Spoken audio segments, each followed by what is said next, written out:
Hello everyone, welcome back to my channel. In this video, we will talk about the absolute value functions at kung paano sila igagraph. Without further ado, let's get this lesson started.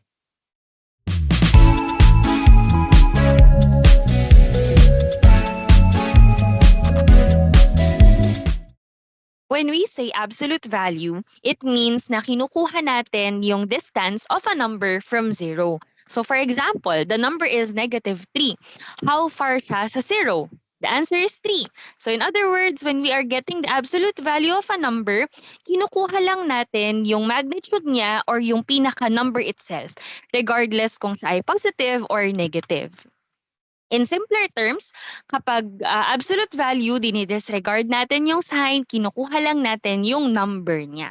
Kaya ang sagot palagi sa absolute value ay positive. For example, we get the absolute value of -11. So the answer there is +11.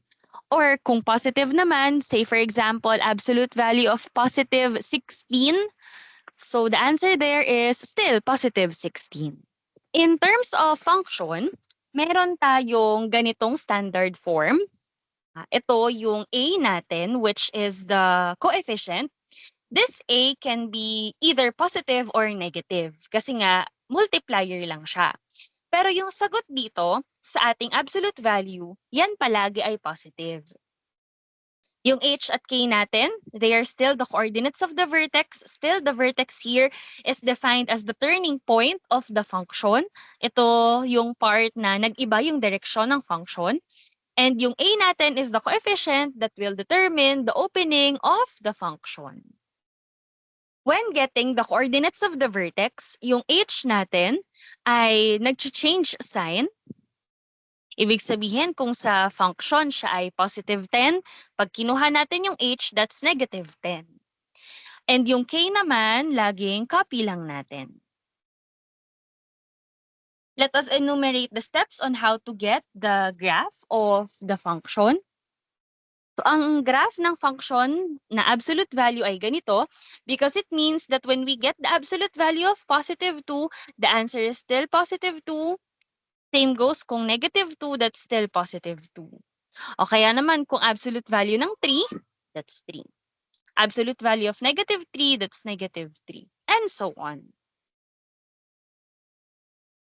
Again, we start with this standard form and look at the value of a because a will determine the opening.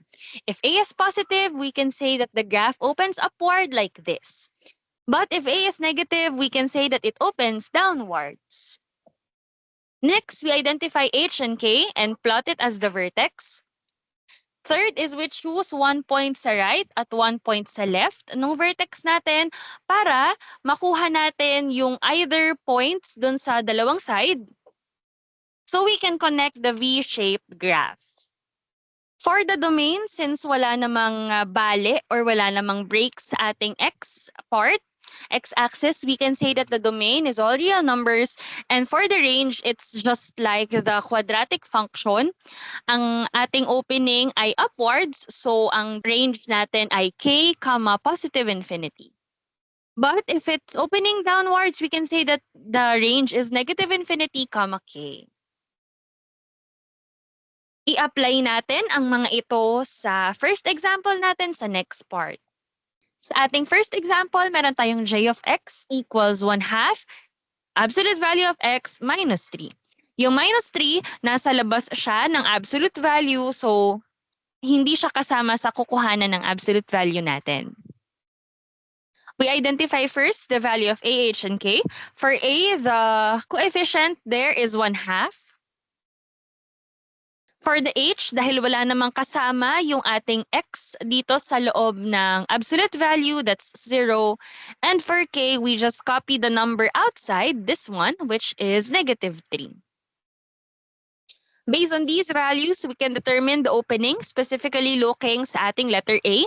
Ang A natin is +1/2, so we can say that the opening is upward. As for the vertex, ang vertex naman natin ay pagjo-join lang natin si 0 at si k. So that is 0, -3. At ilalagay natin siya here. Yan ang ating vertex. At this point, we can now choose any point sa right or sa left ng ating vertex. Sa right muna tayo, ang ginamit ko ay positive 4. So, ang gagawin natin dito is ipapalit lang natin or isa-substitute lang natin si 4 dun sa x natin sa function. So, the absolute value of 4 is 4. 4 times 1/2, that is 2. 2 minus 3, that's negative 1. So, ibig sabihin, nandito yung isa nating point sa 4, negative 1. We do the same sa kabilang side. So, negative 5 naman. Kapag ang negative 5 ay ating sinubstitute sa ating function, meron tayong negative 5. Ang absolute value nito ay positive 5. Positive 5 times 1/2, that's 5 over 2. 5 over 2 minus 3, that's negative 1/2 or negative 0.5. Ginawa ko siyang decimal para mabilis siyang i-graph. Tapos, kita agad natin yung location niya. Andito siya sa negative 5. Tapos, yan, hindi umabot sa negative 1. Again, i-connect lang po natin sila to form the V-shaped curve. You may use a ruler for this. Yan. And for the domain natin, again, ito ay all real numbers.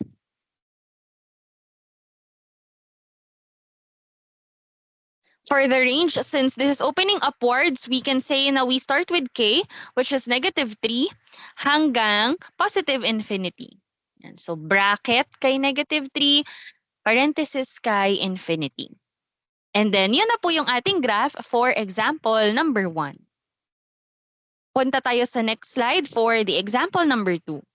For the example number 2, we again start by identifying the value for a, h, and k. Ang a natin is the multiplier or the coefficient outside, which is negative 3. For h, we change the sign of this number, yung nasa loob ng ating absolute value, that's positive 1. And for k, we just copy this number outside or after the absolute value, which is 3. For the opening, since we have a negative value of a, we can say that it opens downwards. And the vertex ay yung combination lang ng hk, so that's 1, 3. We plot this sa ating Cartesian plane, that's 1, 3. Again, choose one point sa right. You may choose any of the following: 2, 3, 4, 5, 6, 7, 8, 9, 10, and so on and so forth. But for me, I chose 2 para malapit lang. 2 yung ating isa-substitute doon sa ating pinaka-function. 2 minus 1 is 1. The absolute value of 1 is still 1. 1 times negative 3, that's negative 3, plus 3, that is 0. So, ang kapartner ng ating 2 ay 0. Since tumama po siya sa ating x-axis, we can say that this is an x-intercept. Simply because it intersects the x-axis natin. For the other side naman, I chose negative 1. So we repeat the process. We substitute negative 1. Negative 1 minus 1 is negative 2. When we get the absolute value of this is positive 2. Positive 2 times negative 3, that's negative 6. Negative 6 plus 3, that is negative 3. So yun naman ang ka-pair ni negative 1. And then, i-connect lang po natin sila to form the graph. We can also say, based on this given, that this point is another x-intercept dahil natamaan din niya yung x-axis. At the same time, that also serves as your y-intercept kasi tinamaan niya din yung y-axis. So yan, dalawa yung purpose ng origin natin here. Parehong x-intercept at y-intercept.